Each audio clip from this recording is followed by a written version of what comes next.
This is African American History is American History. Welcome. I'm your host, Harlan Kearsley. This program's goal is to foster understanding, promote discussion, and expand knowledge through stories of historical events, bios of unsung heroes, as well as timely and relevant news stories which hopefully will paint a vivid picture of the effects of segregation, discrimination, and bigotry on the lives of both blacks and whites. There has been a wealth of historical information gained from the interviews conducted with people who participated in or observed past events. Now, these narratives from seemingly everyday people must be preserved, whether through audio tapes, videotapes, or written works, because if they're not, one day they will simply disappear forever, and future generations will be the losers. My name is Priscilla Butler. I was born in Escambia County, Alabama, in 1909 on the old Clinton plantation. My mother was, well, you know, it's the funniest thing. I can't find no record that she ever was born, or that I was ever born. I tried to trace it back when I got my Social Security. Well, I guess it might have been some mix-up or something, because my mother, she was nothing but a child when I was born. I don't really know how old she was. See, everything I found out about her, I had to pick up in bits and pieces, you see, from what I heard and what my aunt told me when I was very small. I know that she would go wait on white people with new babies. She'd go wait on Miss whoever it was and send money back. Now, my mother felt it best that I be with my grandmother. I don't know why exactly, but it had to do with me being born out of wedlock and everyone knowing I was the child of one of those Clinton boys. They was the white people that owned the plantation. My mother never even told my aunt who my father was. I don't know why. We all didn't know for sure until my mother died. I was 9 years old then. Now, as I grew up, I noticed that there was a lot of mulattoes on that plantation, that the women's didn't dare accuse those Clinton boys. No, sir. After I was grown, I moved here to Mobile. I remember I was around 16 when I started working for this lady who had 2 daughters around my age. The years moved on and the mother died. I eventually started working for one of her daughters. I remember it weren't till 1965 that this woman finally invited me to have lunch with her. Now, you got to understand, this was when it first came that you could go in and sit down and eat restaurant food with white folks. Priscilla, honey, over here. Thank you for coming, dear. Please, sit down. Well, thank you, Miss Mimi. Oh, pay no attention to their stares, Priscilla. I expect it will take some getting used to, you know, whites and coloreds, sitting down at the same table and all. Yes, I expect it will. I went ahead and ordered us some tea. Would you care for some? Thank you, ma'am. That would be nice. Allow me.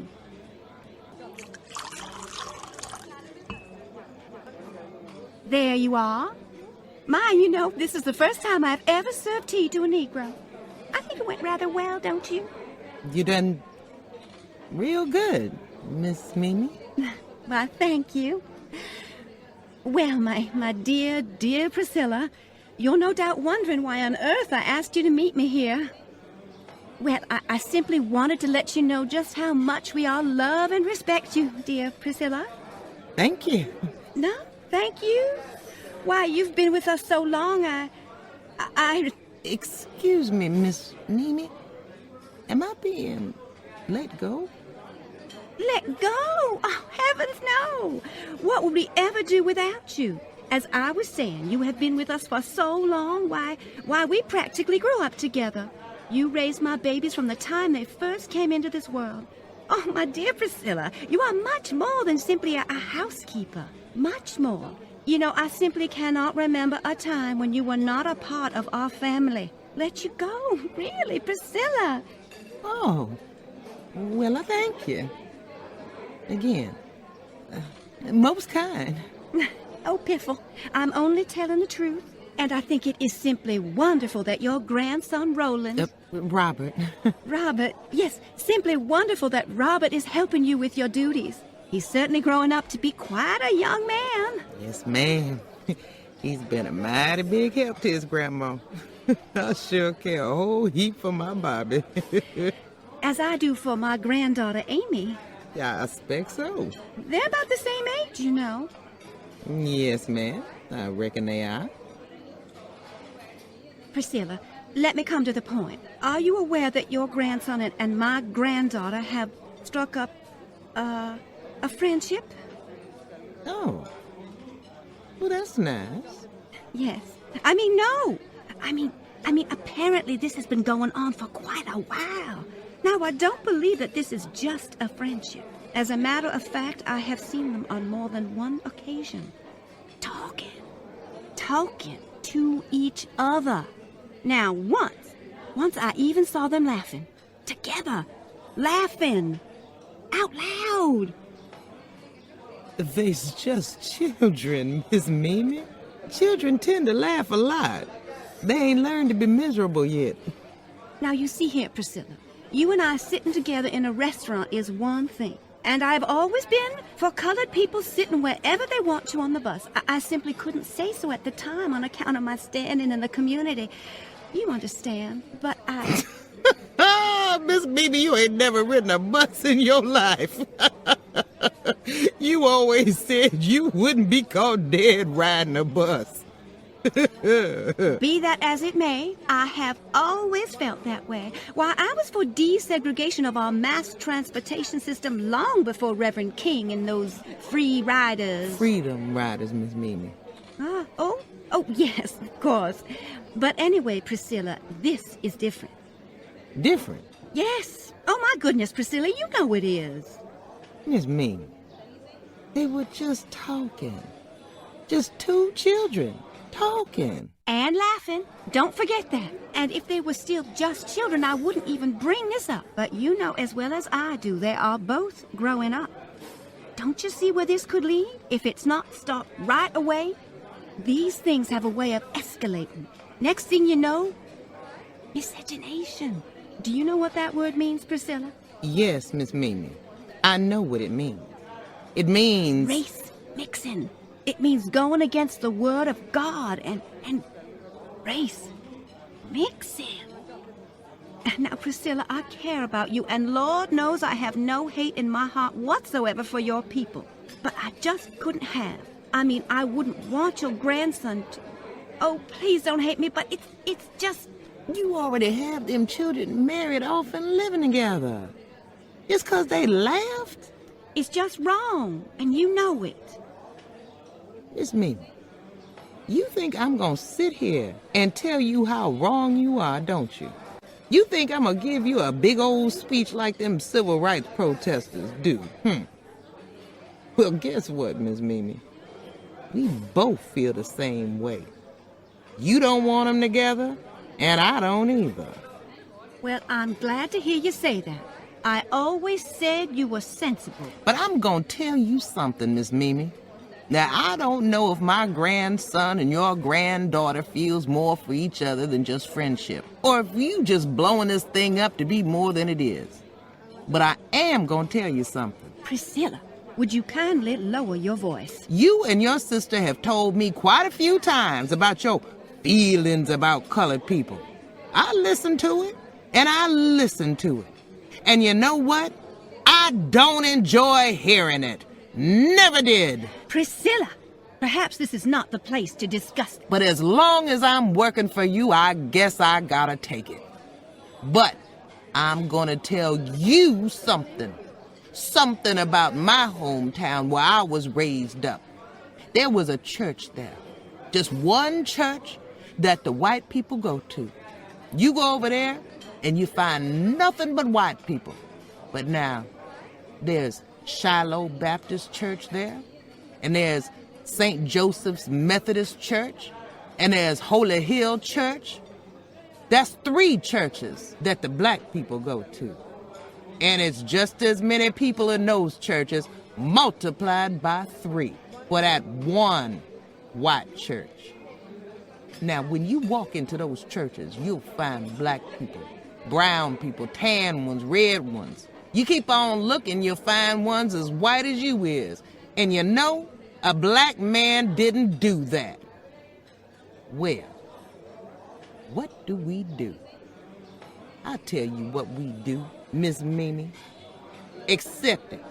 For years and years, white people would kill black people for not accepting it. To tell you the truth, no one would like to see it all straightened out more than me. What would you say if I told you just how much white mixture I have in me? But you always told me you were part Indian. You said... I didn't tell you that. That's your mama said I was an Indian. Always going around saying that I was the prettiest little Red Creek Indian gal she ever saw. She said it, not me. Well, if you knew you weren't an Indian, why on earth didn't you tell her? I had no reason to tell her what I was. Wasn't none of her business. And I knew she wouldn't have wanted to know I had a white father. So I just let her go on believing what she wanted to. My dear Lord. Thank you for the tea, Miss Mimi.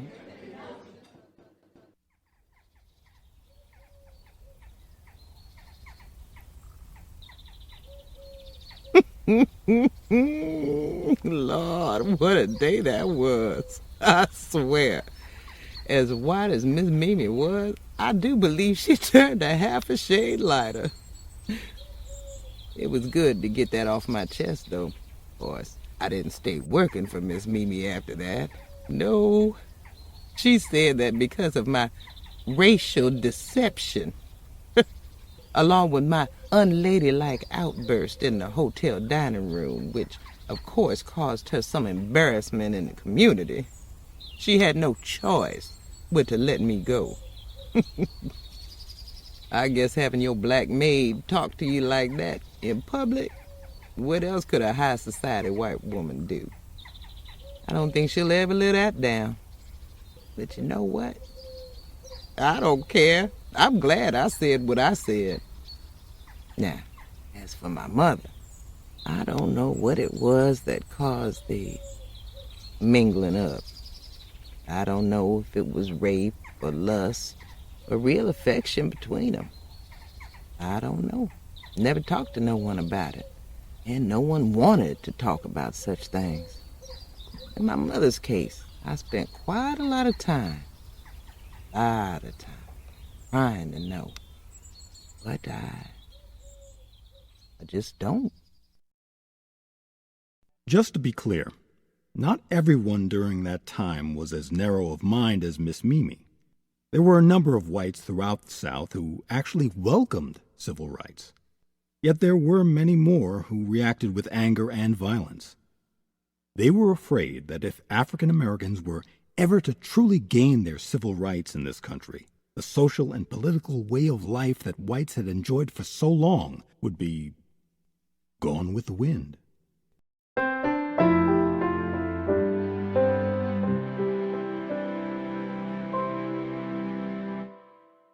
This is African American History is American History.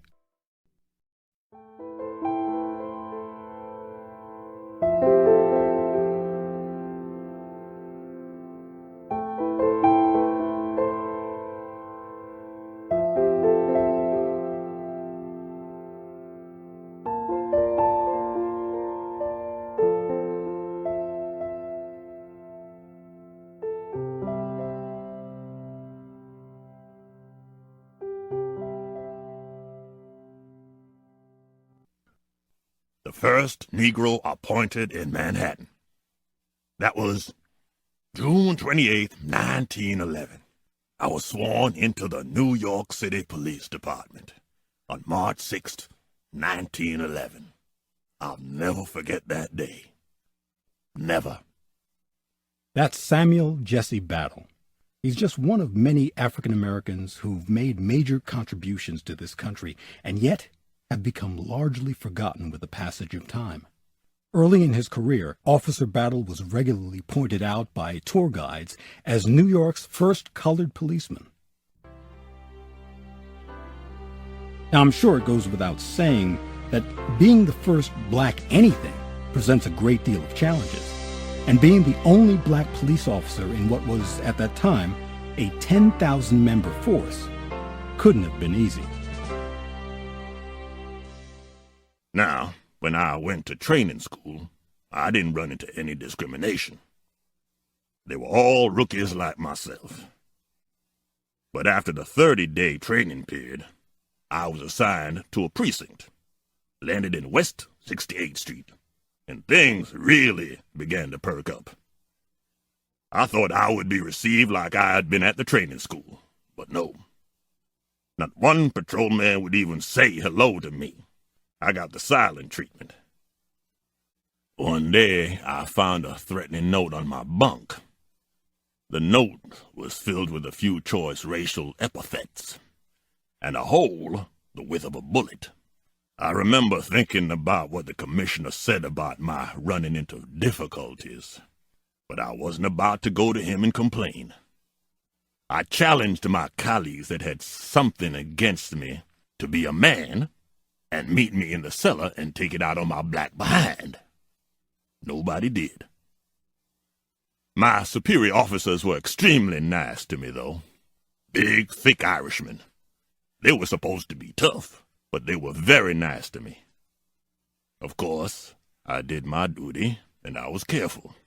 I tried to help other policemen, my brother officers, and to be nice to them and not make any trouble. I was living then at 27 West 136th Street. Now, during those early years, it was a transition period, whites to Negroes. There were houses where Italian, Jewish, and Irish lived, but they'd let colored people in if they paid more money. Still, the places were deteriorating because they didn't make the money that they had been making. A lot of people got wealthy as a result. I saw the transition. Battle's first assignment as a patrolman was in the San Juan Hill neighborhood. For those of you familiar with New York City, it's where Lincoln Center is today. Even before Harlem, San Juan Hill was one of the first African-American neighborhoods in Manhattan. When the African-American population eventually shifted uptown, he was reassigned to Harlem. The West 68th Street precinct took in 59th Street to 86th Streets, Central Park West to the river. That was the San Juan Hill area. Just west of Amsterdam Avenue was mostly Negro. East of Amsterdam Avenue was generally Irish. South of 65th Street, it was a mixture, but generally Irish. The Negroes lived, as I say, on the west side and down the hill from Amsterdam Avenue. There is still a hill there now. When you get up on level ground on the east side of Amsterdam Avenue, it's level ground.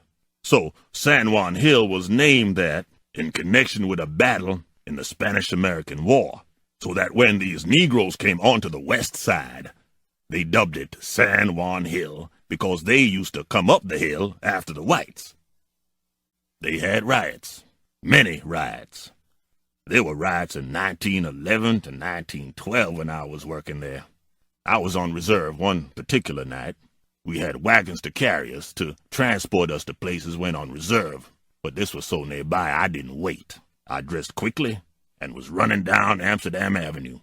I was in training and a good runner and going fast. When I passed the firehouse, I heard the fireman say, "Hey, look, boys, there goes Battle. He's in the lead."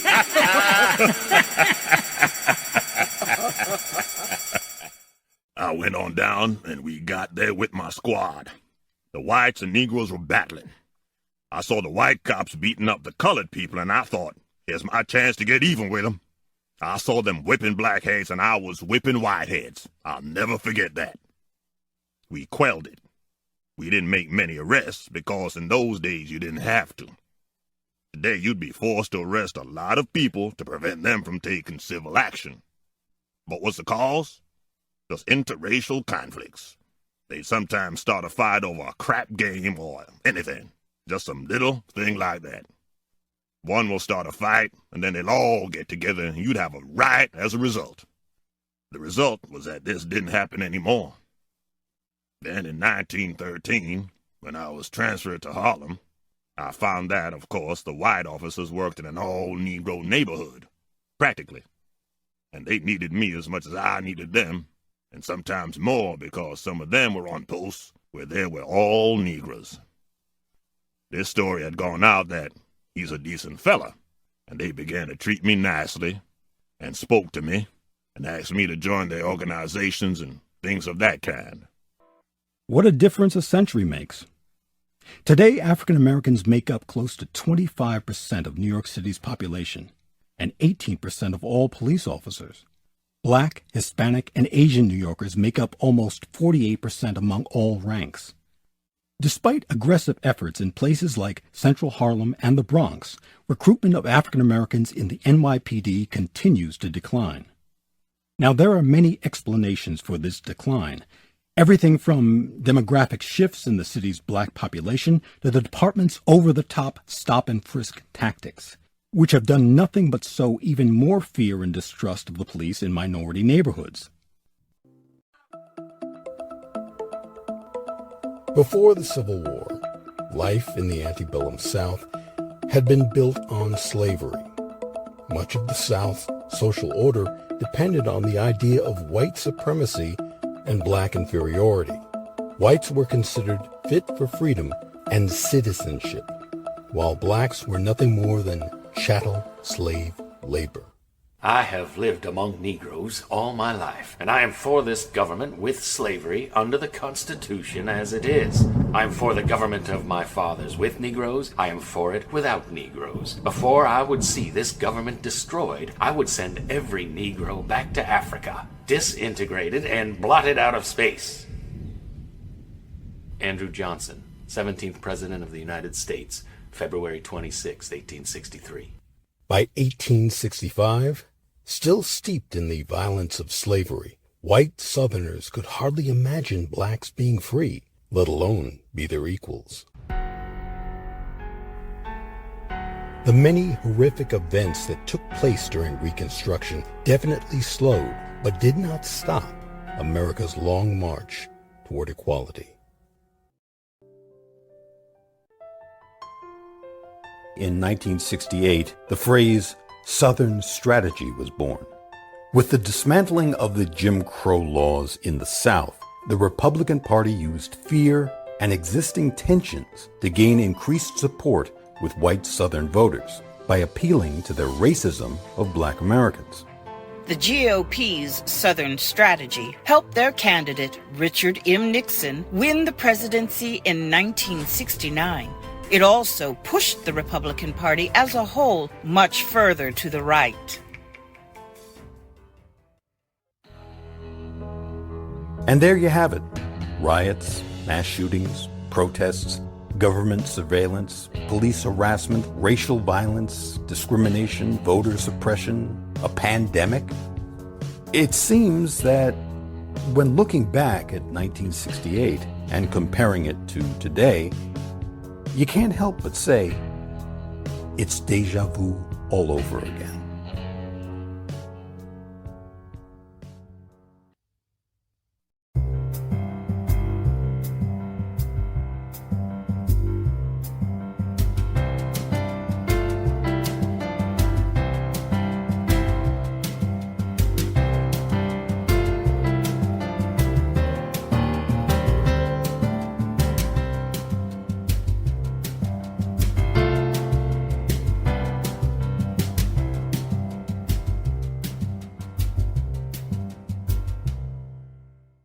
I'm Harlan Kearsley. On behalf of everyone here at African American History is American History, thank you for listening. And remember, none of us can truly embrace the future until we first confront the past.